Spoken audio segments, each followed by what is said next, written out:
John Madden broadcasting from El Diamante, Central Mexico. And I want to make a commentary about restaurant service. This just clicked for me when I was sitting here waiting for my breakfast to come. And a little bit wishing it would come earlier because I was kind of hungry. But what connected for me was I've had a long career as a professional. We've got a big road running right next to us. One of the carreteras are interstate roads, and this is one of the fastest ways to get from the U.S. through Mexico down to Central America. So it gets lots of truck traffic, and can go from being real quiet like this to being real noisy because they hit these speed bumps. There's no stoplight here. 3 separate speed bumps, and they have to hit their brakes to slow down and then grind their gears to speed up, so it gets noisy. So restaurant service. I was a psychologist and then a management consultant. But then when I moved to Asheville, North Carolina in 2004, I wanted to do none of my old kind of work. I wanted to become the working class hero I was always meant to be. And in 16 years in Asheville, I had 13 jobs, frontline customer service, all of them. I tried all kinds of things. Ended up settling in with grocery store cashier and did 7 years of that, which I loved. But I was a restaurant server. I worked for Cracker Barrel for one day. And the guy who was the store manager, or he was the guy who trained the staff anyway, was really amazingly honest with me. He said, Cracker Barrel occupies the Nazi end of the fast food spectrum. We don't trust you. You've put your belongings in a little plastic bag, see-through, transparent bag so we can see, because we expect you to shoplift from the store. And everything you do in this restaurant is going to be scripted. We will just tell you exactly what to say in every situation for each customer. And so I said, good, thank you for being so honest. I think I'm out of here. Bye. So I never went back.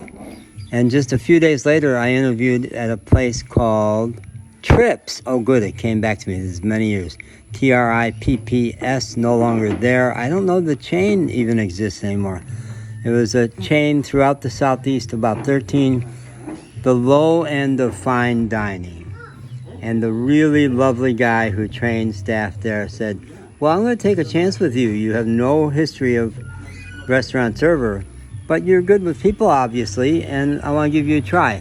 Now, if you observe the way servers work here, everybody has their own style. There's nothing scripted.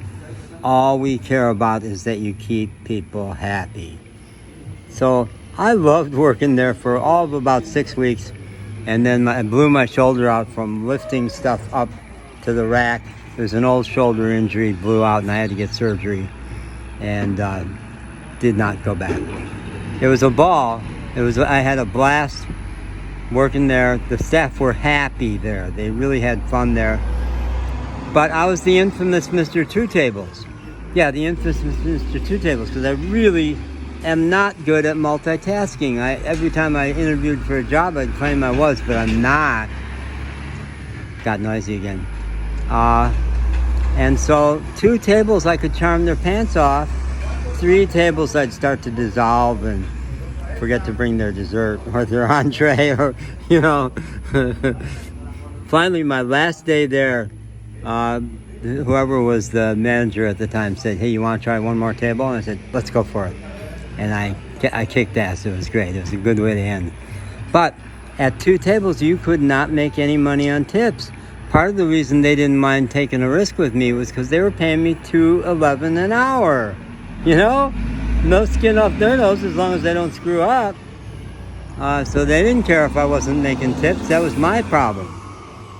So when I went up to Appalachia for the first year of the COVID, one of the things I noticed was that when I would go back to Asheville, the reason that people from Appalachia did not like Asheville, we thought it was because of the gays and the hippies and stuff. No, it was 2 reasons. It was because of the cityness and the noises and the lights and the speed of everything. And one of the comments I made routinely was that the most charming restaurant server in Nashville is abrupt and clipped compared with these girls, almost all women, up in Appalachia, who honey this and honey that, and they hang out, and they're sweet, and they're fun, easy. But are they doing 7 tables? No. No, they are not doing 7 tables. And here in Mexico, my server today, who I like tremendously, is doing 2 tables. Does she ever do 7? All they have here is 7 tables. No, she does 2 or 3 tables. And as a result, she's really pays attention to the details and engages with you and is relaxed and not clipped. No, she's Latina. You know? Funny thing, everybody here seems to be Latina in the middle of Mexico. I don't know what that's about.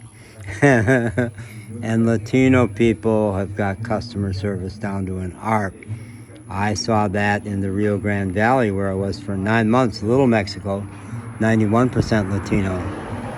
What sweet people. Overall, you know, you don't generalize to any group.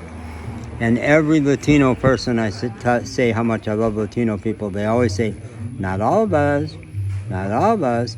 And I didn't take it seriously until I've learned to take it seriously, because they're not all nice.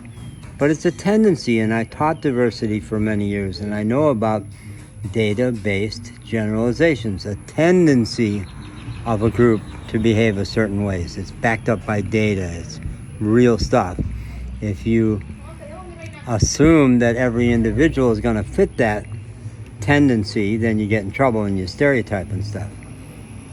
But those tendencies, knowing about them can be very useful. And Latinos tend to be sweet and engaging and relaxed and warm and friendly and expressive and fun. And they sing more at work, dance more at work, tease and play more at work. I've had like 10 visits from state police because I drive a camper van and get attention for parking where I park. And I don't think I've ever had a visit from more than one cop. If there's more than 2 cops involved, they will end up joking and teasing.